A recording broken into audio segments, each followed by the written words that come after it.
estamos aqui na Avenida Paulista hoje, nesta manifestação que foi convocada por líderes evangélicos, e a pauta é pela liberdade, pela nação, pelo Estado Democrático de Direito, pela família, direitos humanos e todas as outras questões que eles sempre trazem. Pastor, eu queria que o pastor falasse os objetivos do movimento estar aqui hoje nesta manifestação na Avenida Paulista. Bom, vamos lá. O movimento ele tem uma importância de existência, que é levar a doutrinação e esclarecimento teológico do que diz respeito à união desses dois fatores, igreja e Estado. Ponto. Tá? Mas também sabe, compreender que ao mesmo tempo que não é permissível nem legítimo a união da igreja com o Estado para a defesa de interesses que são políticos e partidários, a gente sabe também a importância da relação do cidadão com o Estado no que diz respeito ao seu dever cívico e seu dever e o seu direito individual.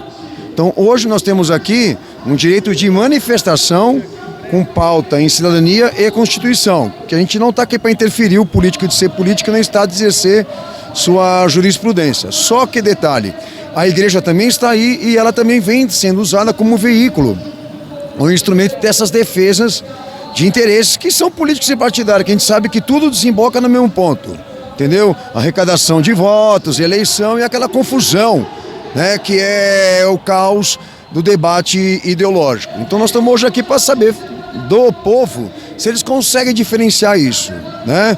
O direito deles estarem aqui para expressar sua cidadania e essa questão que não é direito, que é ilegítimo o uso da igreja para essa finalidade.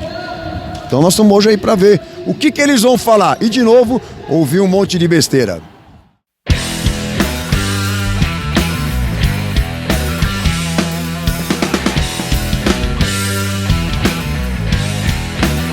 O movimento nosso existe para levar a orientação dessa pauta da relação da igreja e o Estado, que já é uma coisa muito antiga, sendo tendo em vista que o Estado é laico e assume ser, tá?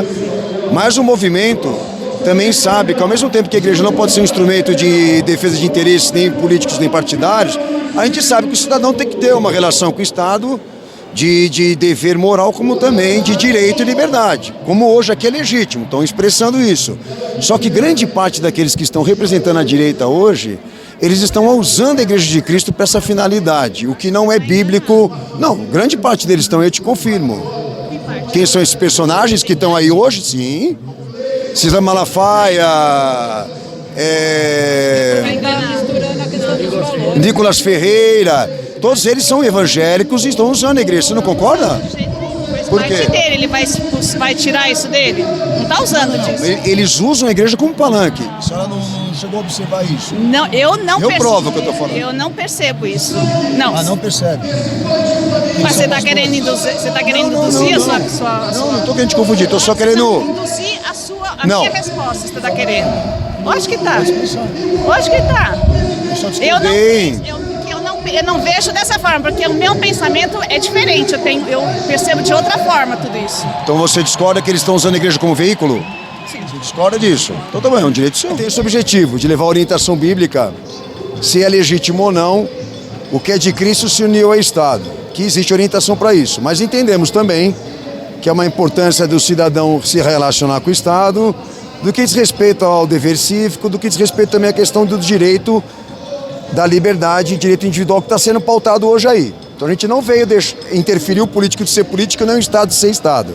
Mas entendemos que grande parte daqueles que estão representando hoje, tanto a direita como a esquerda, estão usando a Igreja de Cristo para a defesa de interesses, ideologias, partidos e também temas políticos. Qual a opinião da senhora? A senhora é cristã? Qual a opinião da senhora a respeito disso? Sabendo que Jesus não usou o Estado em momento nenhum para atingir suas finalidades messiânicas. A igreja fazendo isso hoje, qual a opinião da senhora? Eu penso que a liberdade religiosa nos permite o uso da nossa fé para o bem, seja lá em que circunstâncias forem. E nós temos que prevenir as pessoas de que existem ideologias que estão baseadas em filosofias que se chocam com a própria filosofia cristã. Ou seja, o brasileiro, ele foi constituído na sua identidade como proveniente de cultura judaico-cristã. Nós tivemos aqui jesuítas durante muitos séculos no ensino de tudo, né? E, em suma, as universidades nasceram dentro das igrejas e por apoio de igrejas.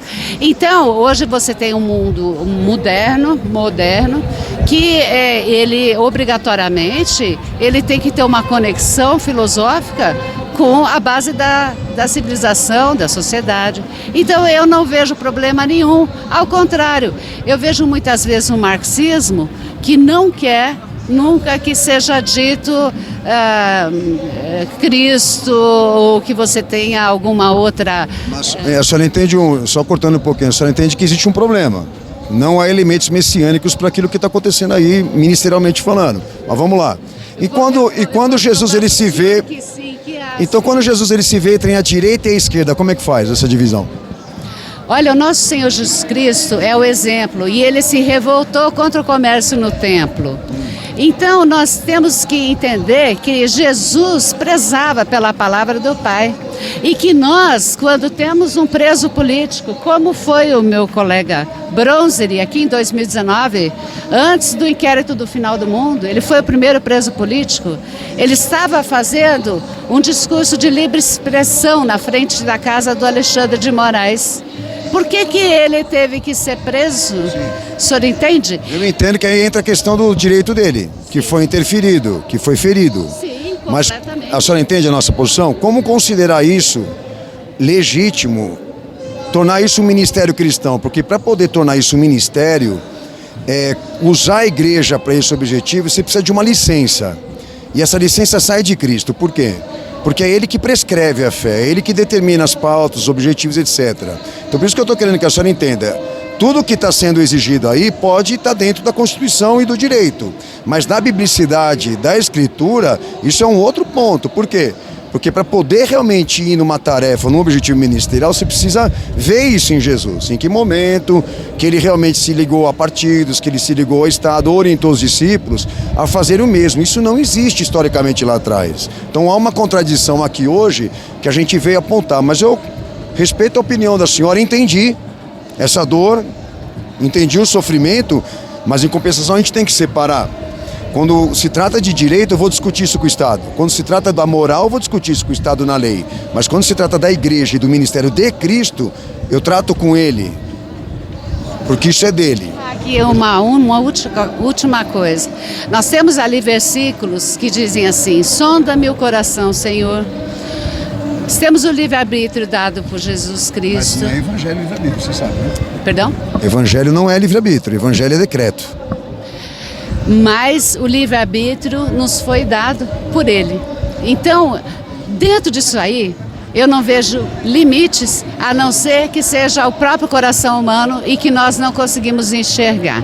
Eu acho que cada um tem que prestar contas a ele. A senhora concorda comigo que isso tem que ser visto em Jesus, certo? Amém. Quando veio a lei, nós temos uma lei e os profetas, dado por Moshe.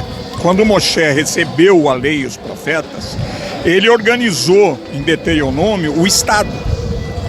Com a monarquia. Ele organizou e determinou o Estado. O povo israelense, nós, judeus, estamos sofrendo e pagando uma conta por várias desobediências. Não sei se você sabe disso. A primeira dela foi porque nós tínhamos um rei chamado Deus. Esse era o nosso rei.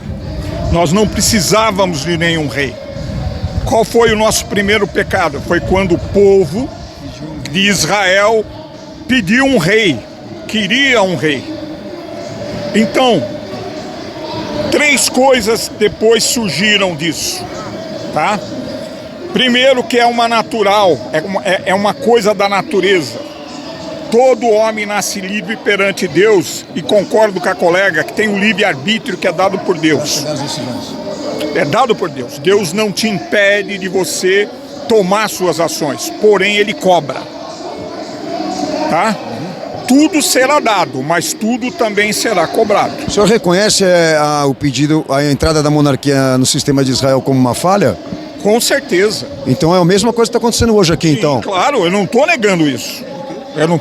Primeira vez que eu encontro alguém que fala isso. Não, eu não tô, tanto que eu não estou aqui brigando por isso. Estou brigando por uma Constituição de Estado. Não fé. Não uma constituição de político.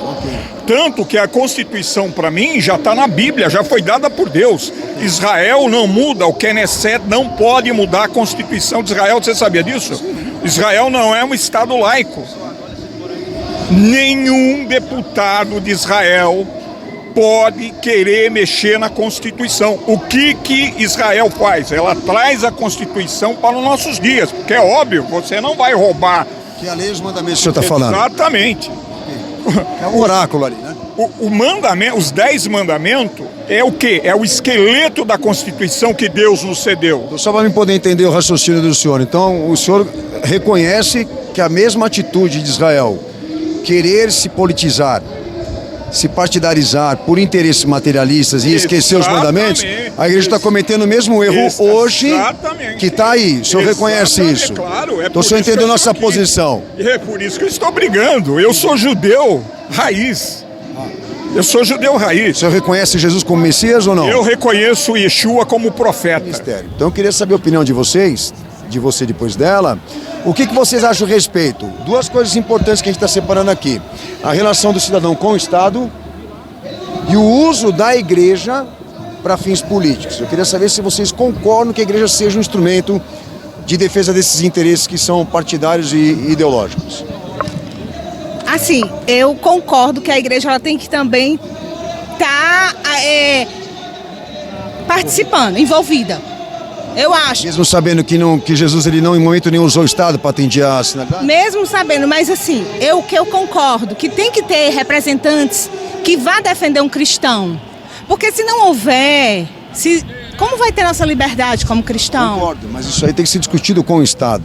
Agora, para você tornar isso um objetivo cristão, você precisa apontar para mim, historicamente, algum momento que Jesus ele tenha feito isso, ou orientar os primeiros discípulos a agirem dessa forma. Ele não fez.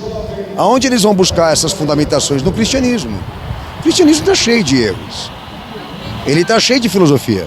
Entendeu? Entendi. Então assim, eu queria saber de você, se você consegue reconhecer em Jesus, algum momento dele e dos discípulos, que eles tenham ido representar o povo ou algum interesse político, ou até mesmo constitucional do Estado da época. Você consegue reconhecer isso? Não vejo, mas assim, eu entendo o teu pensamento, mas eu tô olhando assim também que o Senhor tá levantando políticos, não tô dizendo que é um ministério. Mas para o Senhor levantar, ele tem que ser convertido, ele tem que estar doutrinado, ele tem que ser... Tem pessoas, e dentro de uma esfera comprometida. Eu acho que dentro lá da política tem pessoas convertidas, creio eu, pessoas que acreditam no Senhor, que são salvos, tá? Você entende que você está afirmando uma coisa que você tem que provar.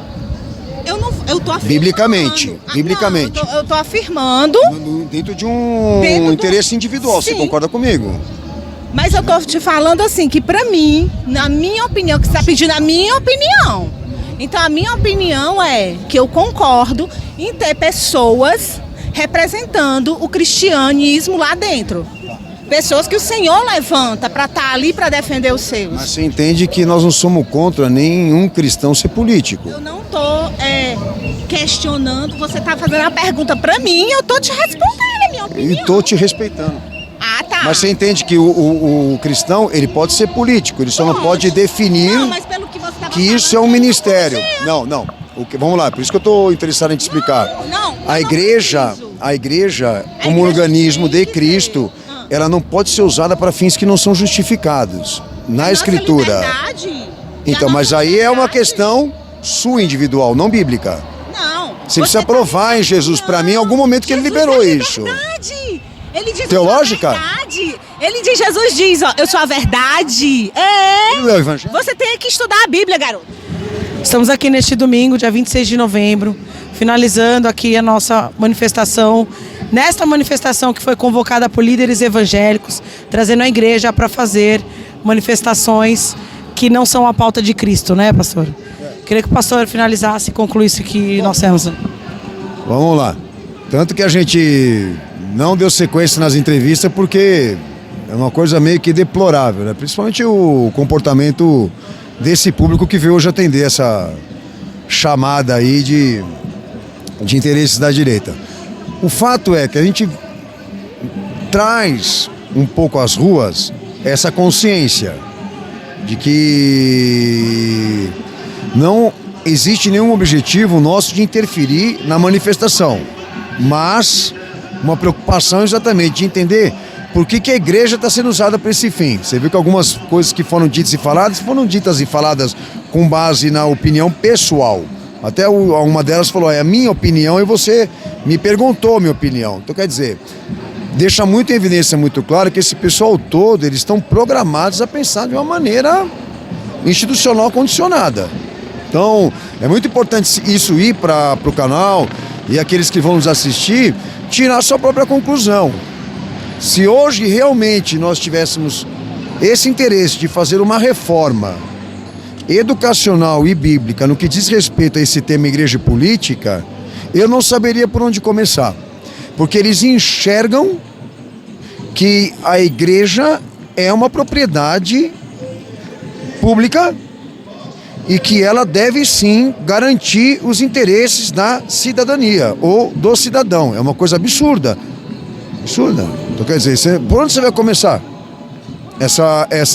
esse debate? Se eles entendem que a igreja é um templo, que a igreja é um instrumento do povo, uma propriedade do povo, que a gente pode usar como a gente quer, como a gente pretende. E aí é que entra o problema, obviamente, nosso, de que a gente não tem por onde socorrer essas pessoas, que elas estão afogadas na filosofia.